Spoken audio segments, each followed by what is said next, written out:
Well, this is a small update video. Tonight, we're going to find out if there's anything wrong here.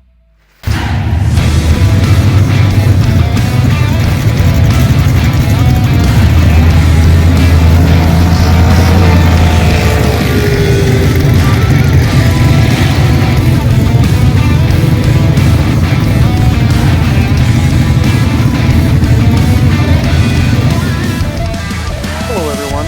So I am working on the Roadmaster one more time on the front end because apparently I'm going to be driving it for a little while. I have that thing tore apart. There's actually a video going on right now about that. We'll talk about that in that other video. I'm a little irritated with it right now, and I'm not going to get into it. We are working on the front end here. Got all the bearings out. So I remember saying that I thought the pinion was bad. On the way back, we hit Lincoln, Nebraska, and it started making noise. Well, as time went on, it got louder, and kind of figured out it wasn't coming from the pinion. So thankfully, the rear end is still okay. Um, but the front end is not.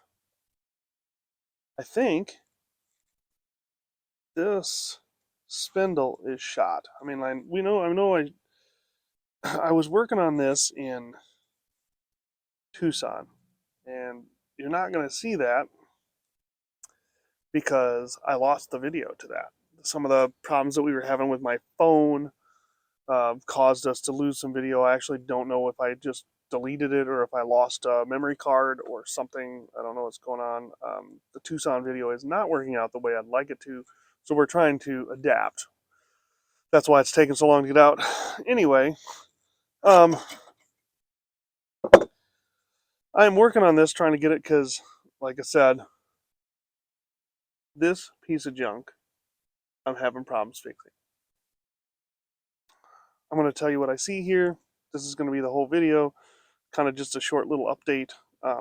We're actually trying to get ready and take part in Sick Week this year, just as part of the sick ward, trying to get some of this stuff underneath our belt, the long drives and things like that. But I pulled this apart, and this is the rear bearing. This one looks, this is the front. This one looks okay. I mean, I could probably clean this up and reuse it. I don't think there's anything wrong with it. I may just set it aside for just in case. But this bearing here, this rear bearing, I don't know if we can see that, but look at the way it looks right here on the inside.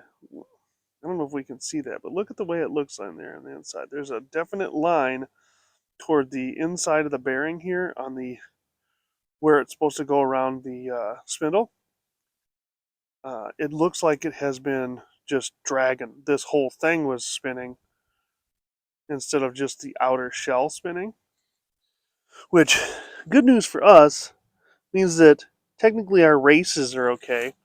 Bad news, that means I had it too loose. So I was wrong when I loosened this up, because that's what happened. I loosened it up in Tucson.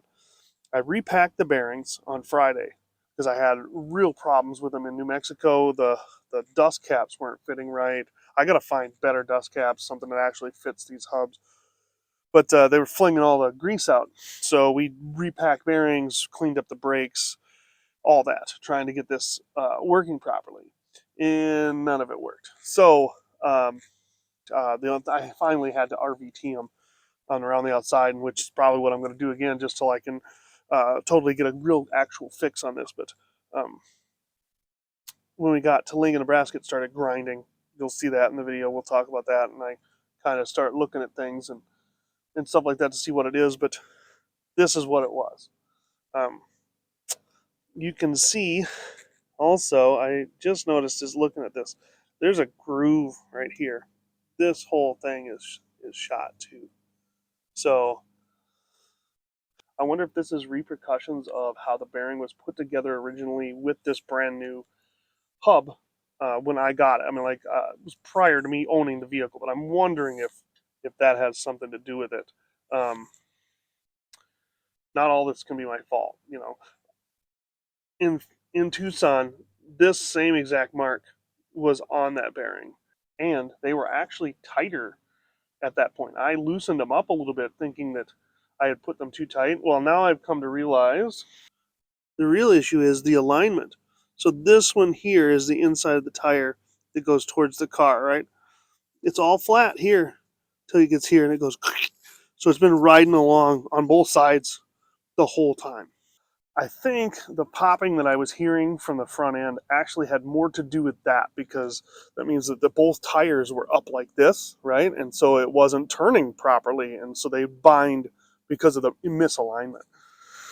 I maybe should have just had it aligned before we went. I didn't want to touch it because all of the ball joints are still intact here technically, and the bushings for the A-arms are as well.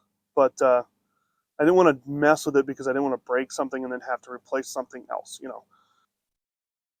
But that's where we're at. I'm going to put this back together, get it going, put a new seal in it, and then drive it around until I can get that fixed, or I can get my Liberty actually back on the road, which is possible.